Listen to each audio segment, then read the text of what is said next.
And, you know, it is really interesting and frankly heartening for Reform, I would say, to hear the representative from Labour here basically saying the voters are wrong and excoriating the voters instead of actually doing some introspection here as to why you are receiving what looks to be probably the most historic landslide defeat for any incumbent government in a set of local elections. I thought Nigel Farage was endlessly complaining that he's hard done by in the media. He's always the victim, isn't he? I think it's exactly the same. He was already fuming with voters for not voting Labour by 2 a.m. this morning. The level of delusion from Labour is actually terrifying. They are fanatics who are detached from the general public.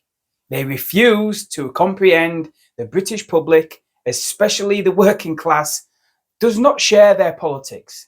They can't comprehend hard-working people don't want to feel like second-class citizens in their own country. People don't want to see themselves as global citizens instead of British ones. They do not want the establishment's multiculturalism or globalism ideologies forced on them against their will. All the while, they get poorer and their standard of living decreases as their taxes rise to pay for people to sit on benefits. And they aren't going to accept being told the rights of illegal immigrants comes before local residents. All the while, women and girls are scared to walk the streets because of those illegal immigrants. None of that is unreasonable, and it doesn't make people neo-Nazis or knights of the KKK. So when the soulless robot called Keir Starmer calls everyone far right, it doesn't go down well. We now have imported this into our local politics. What about the paedophile, Peter Mandelson? Answer. Where are you going? Genocide in Palestine? No. But tell me, you're Labour, tell us. We're Muslim and we can't call it a stuck for Allah. Allah will ask us on the day of judgment, inshallah. Genocide in Palestine? Uncle, come on, simple question. Is there a genocide? Muslim brothers and sisters, babies who are dying and we're supporting Keir Starmer. It's local lectures. No, that's fine. Uncle, as a Muslim, is it a genocide what's happening in Palestine? Peter Mandelson, local issue. Peter Mandelson, is he a paedophile? No answer from Labour once again. And this is Labour's response to it in Birmingham. Does Labour represent unity when other people don't represent unity? I mean, the democratic election by definition is divisive. Why do you represent unity? Unity for what? So Birmingham is a great and diverse city. It's one of its great strengths. That Birmingham is sort of ground zero, if you like, for a new type of sectarian politics. And indeed we have seen independents elected at a parliamentary level in the city. We've obviously got people standing for the council now, Gaza independents. Is this sectarianism and should we be afraid of it? So Birmingham's great strength has been its diversity. And there you have it. Diversity is our strength. In what demented world is that kind of diversity a strength? But no doubt they'll call you Islamophobic for saying you're uncomfortable with that. I looked at all the local candidates and I decided to vote Reform, who ended up winning in my local area, purely because they were the only party who all they banged on about was protecting nature and the local countryside. They sounded like the Green Party of old. I don't want my local countryside paved over because millions of immigrants are moving into the country and they need housing. And I don't want any more third world asylum seekers brought in. So they got my vote. But now it seems just as Labour and the Greens pander to the Muslim vote, Reform seem to be going after the Hindu vote in some areas.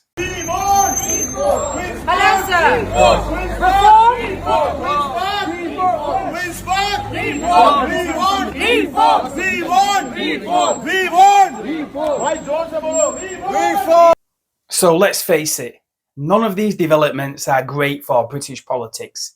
We really don't want foreign religious conflicts from around the world being a feature of our local elections. The fact is, the Labour Party abandoned the working class, and now the working class has abandoned them. And they are incredibly bitter about it, as you can see here.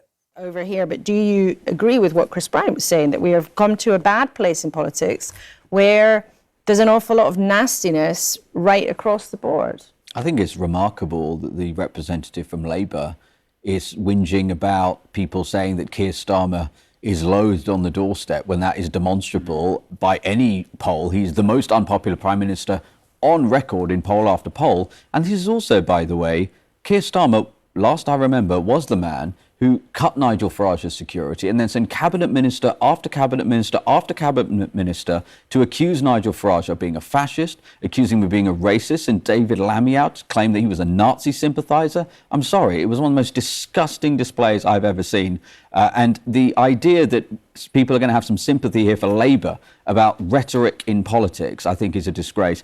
And, you know, it is really interesting and frankly heartening for Reform, I would say, to hear the representative from Labour here basically saying the voters are wrong and excoriating the voters instead of actually doing some introspection here as to why you are receiving what looks to be probably the most historic landslide defeat for any incumbent government in a set of local elections.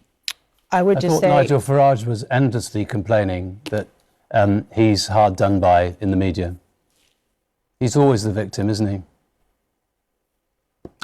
I think it's exactly the same problem, which is that we have a very vituperative, angry political discourse, and we ought to calm it down. I see no historical precedent in this country for a government to withdraw security from the primary political challenger and then send cabinet minister after cabinet minister out to the media to describe him as a racist and a fascist, and then the deputy prime minister to describe him as a Nazi sympathiser, and then apologise and withdraw that comment. I just thought that was absolutely disgusting. And as someone who works with Nigel every single day, I think it's, again, that was one of the things that actually hardened a lot of people in Reform with regards to Keir Starmer in terms of his personal character.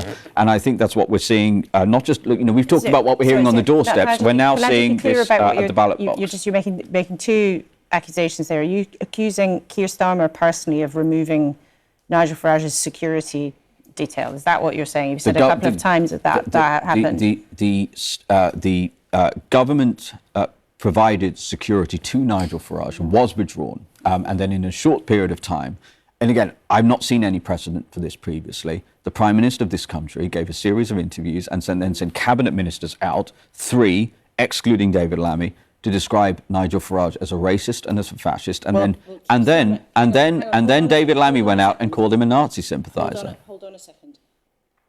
Do you have any evidence, first of all, that you don't know if he did it or not? The security was withdrawn, but the really key point here is that then there was, you know, we talk about divisive rhetoric and dangerous rhetoric. Nigel is somebody who was attacked in 2017, attacked again in 2019, attacked multiple times in 2024.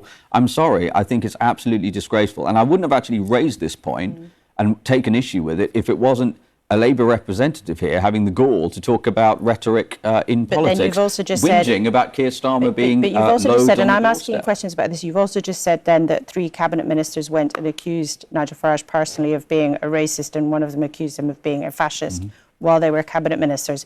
What specifically are you referring to? Because I remember, because I did the interview with Keir Starmer where he described some of your policies as racist, but he was very careful not to say, and he said explicitly, I'm not saying that about Nigel Farage. Well, so what specifically if you go back, to? There were multiple cabinet ministers during that time who did interviews describing him as such.